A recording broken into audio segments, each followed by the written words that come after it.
Okay, what's up? It's the last VOD review for the day. We got ToriVega, Plat 2 on Hollywood. I hate Hollywood. I hate a lot of fucking hybrid maps just because the high grounds can be so oppressive on like the second point and stuff. Zenyatta on defense, I'm into it. I greet you. This is another weird one to me. Where everyone's positioned. Just first off, everyone's positioned kind of weird. So like you guys are holding really close, but like if you get pushed or like they're playing a rush comp, you have like nowhere to go. I personally would have preferred that one of the supports be up on the high ground, or like even Ana specifically playing the high ground directly behind where you are right now. Like, I feel like that would have been pretty good. This is already kind of a chaotic mess. Everyone's really split.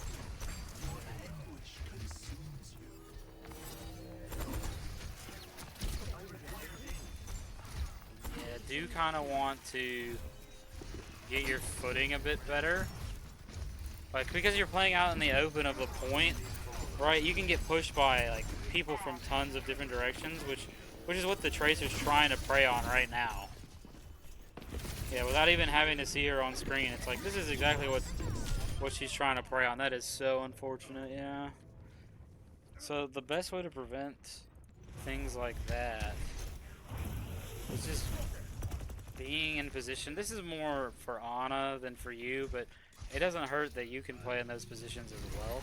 Just go into a spot where you can only really get attacked, or like you can only get snuck up on from like one direction, you know? Like if you're up here, Tracer can only get to you by either coming up underneath up the stairs or riding the elevator and jumping to you, which is pretty unlikely, right? But because you keep wanting to play aggressively in the open, it just makes it easier for them to push you, right?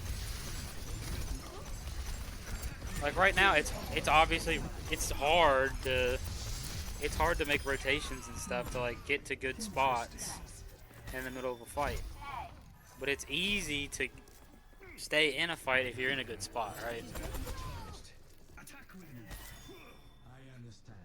But yeah, you're both playing like you're playing like brawl supports when like neither of you are brawl supports, right?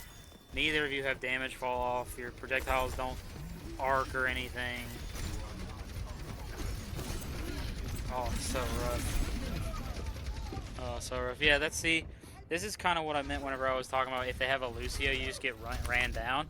They didn't even need a Lucio. They just ran through they just brute forced their way right through the front line, and the whole thing fell apart because everyone's just like so clumped up with like no way to apply pressure until it's just too late.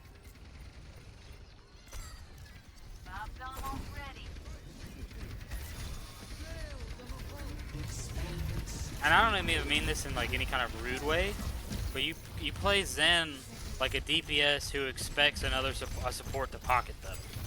If that makes sense to you, like you're playing aggressively in the open, because it seems like you're expecting, oh lord, you're expecting someone behind you to just bail you out from the damage that you're taking.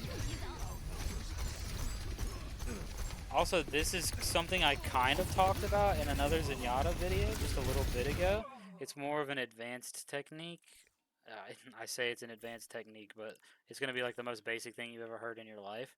So, better positioning would have made it a little easier for you. But if you discord the Orisa and then just go on one of the squishies, the Discord orb is going to get you all the value your team needs in order to apply pressure on the Orisa. If you can like take out one of the main healers, like they're both pretty equal as far as the amount of healing output they can do. I'd probably go for the Moira just because she's more dangerous overall. Like if you can put pressure on like the Moira and kill her while Orisa's discorded, you're like 2-for-1 specialing like this game, you know? But it's I don't know, you're just like you're playing like you expect the enemy, like you don't respect the enemy team, I guess is what I'm saying. Like, I say that a lot to DPS players where it's like, you're like daring the enemy team to shoot back, and like, they've kind of proven that they're willing to shoot you now, you know?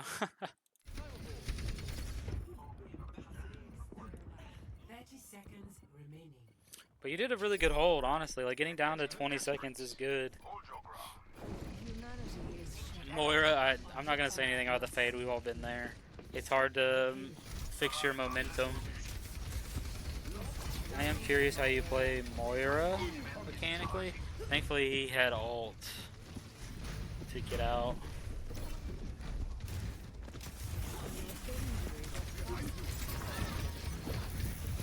Obviously, you can't control this either, but I would like to see... Oh man, you don't have to put yourself into bad positions to make it slightly easier for you to like do things for your team.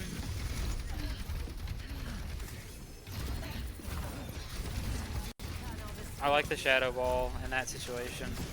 You seem very, very frazzled right now. I won't say lost.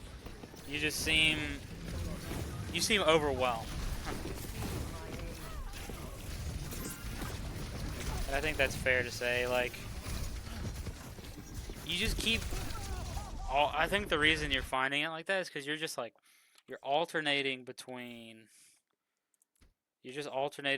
like playing super close, like right on top of your tank, and then you're just like, oh man, I'm way too close, and you're backing up, and then like your tank's going in and out and in and out, and you're just like bouncing back and forth, like you're yo-yoing between like way too close to the enemy and then like out of LOS. I think if you it's really hard to find times like this in a in a battle or whatever, but like if you can get to a better spot overall and just play, within like that distance, like if you'd been on these steps or stairs right here a little bit and you could just like walk forward when necessary and then walk back when needed, you wouldn't have to like fade in and out of the fight because I'm not saying it got you killed or anything, but like it definitely didn't do you any favors as far as like your mental, like being able to pay attention to what's going on around you and then getting pushed and pinched from both sides and then your tank's in and you don't know where to go and then just like tons of stuff like that where it's like if you can just find a good neutral ground to play, it'll make it a lot easier to not get overwhelmed like that, especially when the enemy team is like occupied with what's going on in front of them. And Moira's effective range is relatively short. I believe her healing beam only, or her healing spray only goes like 15 meters. I'm gonna have to look that up to confirm. But 15 meters is still a pretty good distance, man. I just wish the feedback you got from it to know that your healing someone was a little stronger, because then it wouldn't be like so difficult. Yeah, it's 15 meters. Just had to look that up. So unfortunate. I do really wish your Doom would swap, just because the enemy has proven that they can play Orisa and not in a I googled Doomfist counters real quick between rounds or whatever, That's unfortunate. That's really unfortunate. Yeah, the only time you're vulnerable is okay, he did swap. The only time you're vulnerable is when Fade is down, and unfortunately you faded into a wall. To be fair, that wall would have been open had the point already been capped, but yeah.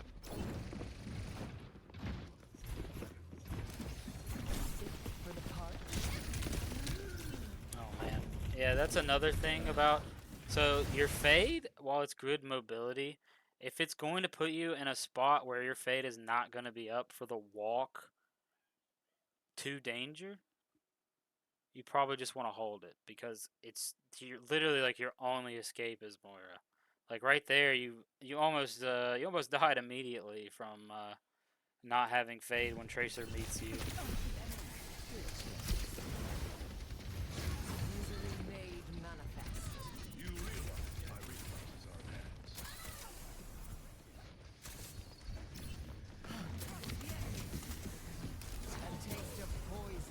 You seem so unsure of yourself.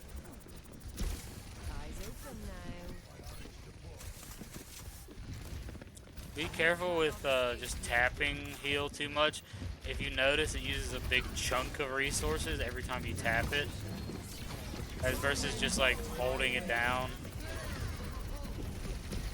which will use the chunk and then like a continuous spray amount, as versus just big chunks every time.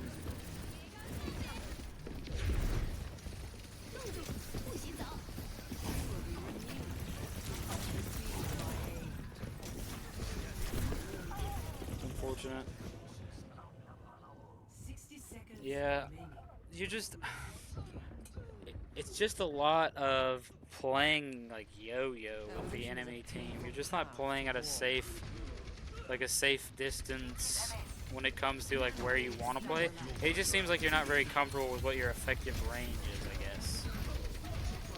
Like right now, it's cool that you want to pocket soldier, but you're like, are you willing to go so far that you're in the middle of the enemy's backline like this? Like, it's pretty scary every time you do that, especially like they have yeah, like they have Lifeweaver ult going, so they have like continuous heals in the area you're in. Like everything kind of almost falls apart. Like you don't have to follow everyone directly into where the fight is. You know what I mean? Like you can play to your range of like 15 meters or whatever. It's unfortunate. It's like definitely better to do that.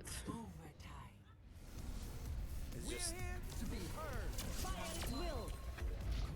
you gotta play more into your effective range rather than trying to play like where you're like basically touching the person you're trying to heal. You know. Ready for battle. Let's see how it goes on attack. Try we're playing a little Rhine Rush. Let's see it.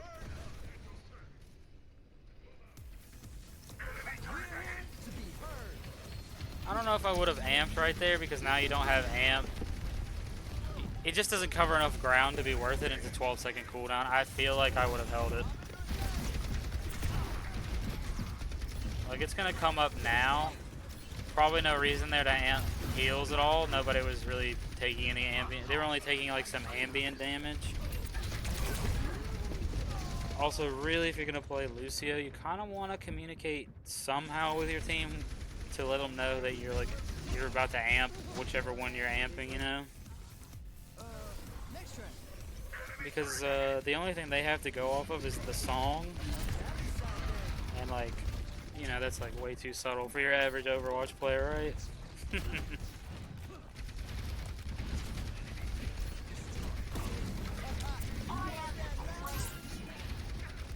I mean, it'd be different if you had like a Ryan one trick on your team, because they should be pretty familiar with playing with Lucio for real, especially if they were playing in Overwatch 1, you know.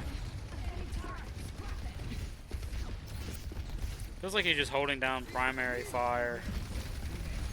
Again, probably a waste of amp.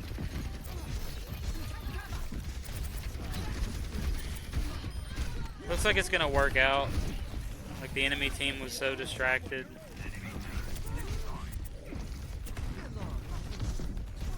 I probably would have walked in that room briefly and grabbed that health pack just to get full up. Yeah, your poor tank died.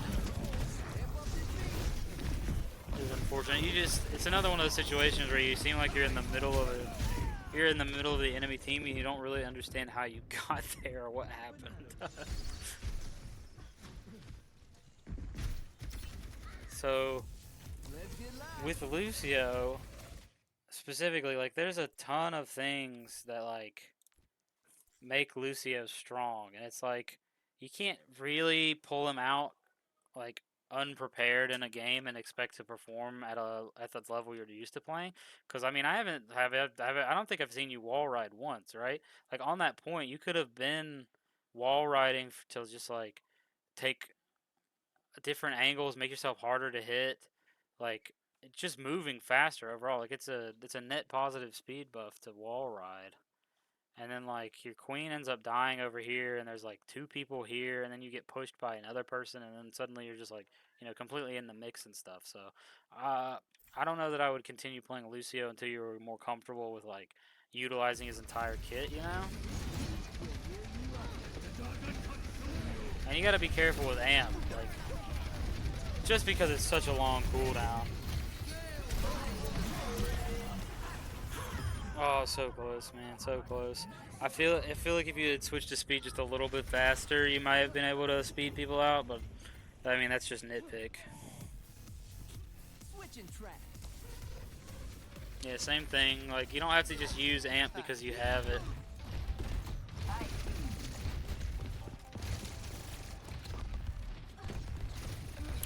Just especially with how short of a walk it is to this point. I hate that nano boost. Oh, that was so scary. I thought you were about to Ajax on the molten core. So like here, you might as well just be going after the Moira or something. Just like literally anything, but just standing in the middle of the point, right?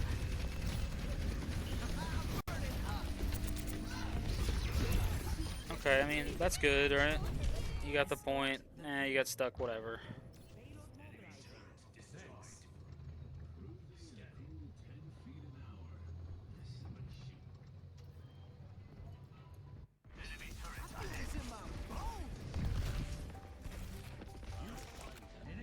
Like here, you should be trying to surf the high ground from a good angle just to like catch somebody off guard and kill them.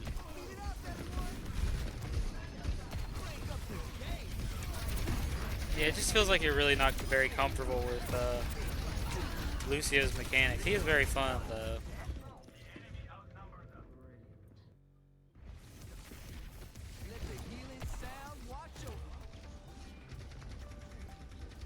Yeah, flipping back and forth between healing and speed is good.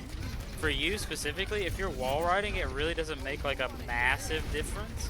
Just because you get a flat, you get speed buff from wall riding and wall hopping, which is just where you like skim the wall, you're like riding it, and then you jump off and jump back on immediately. And if you just do that fast enough, you'll basically surf to the point where you're just going so much faster.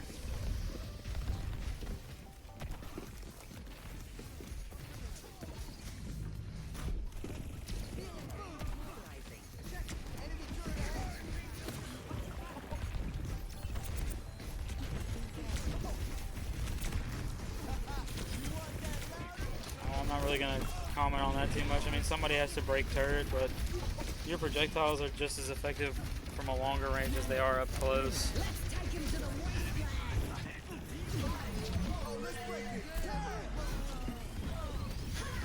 Good ult. You saved like 3 people there.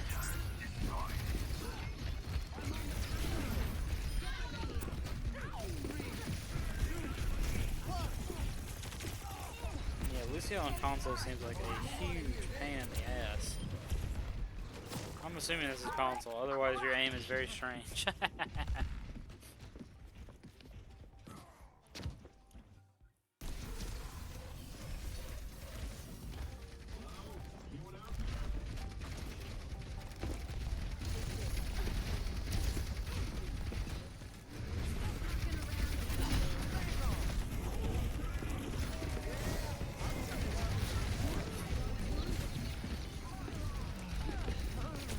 Yeah, I'm just not, at the current level that you're playing, I'm just really not digging the Lucio per se. Just because like Lucio at his like maximum potential obviously is like all about speeding in the team, like rush comps and stuff. But in a solo queue environment, you should be looking to use your like mobility to get on to the squishy targets. Like especially like a life weaver or something. If you should be able to easily like roll out from wall to wall and like completely assassinate a life weaver, like basically no matter where he is in the back line.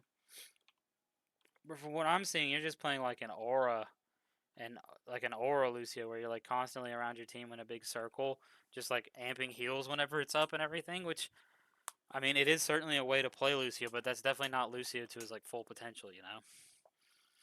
I think you'll find way more success just like on other heroes, to be honest, until you're more comfortable with Lucio's mechanics.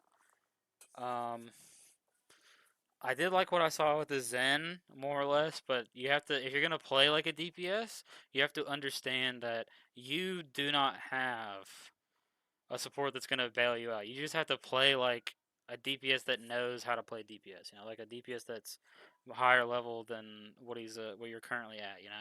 So like, don't play in the middle of the street. Don't peak super wide. Make sure you're keeping your orbs on somebody. Occasionally put your Discord orb on the tank while you take out a squishy, stuff like that. And then for your Moira, you seem uncomfortable like yo-yoing, like ending up in the middle of battles and stuff.